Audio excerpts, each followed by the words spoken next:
Salem, 1692, 13 women executed for witchcraft, handpicked the lowliest for being poor, black, unmarried, the queerest of bodies, dumped in the shallowest of graves. If I confess that I am queer, my father would grab the shovel. My mother would dig the grave. If I confess that I am queer, my family would expel the magic out of me. For thinking that bringing my girlfriend to prom is doing the devil's bidding, is naming myself a heretic, is an act of defying God. I watched my sister defy God once when she bought a locket for her girlfriend. Watch my mom snap it in half.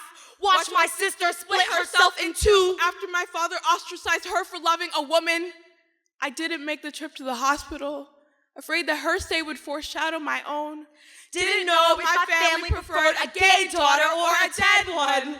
The first time I fell in love with a girl, she was a co-worker at a Christian summer camp. She was the prettiest girl at the concert. My parents walked into church and saw two angels rebuking the sacred things they were taught. They snatched us from the dance floor.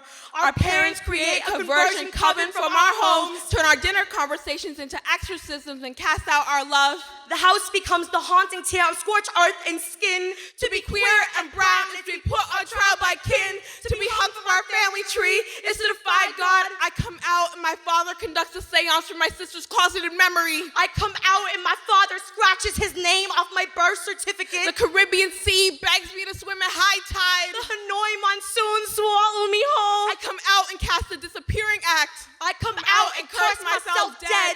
I mount the family portrait, cause a fit that blankets the household. Sometimes my girlfriend and I are brave enough to hold hands in public.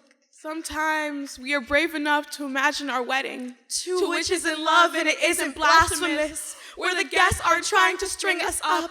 Where they don't turn the altar into a wooden stake. There are no eulogies masked as wedding toasts. The length of the aisle does not feel like the depth of our caskets. Sometimes we are brave enough to imagine our family there.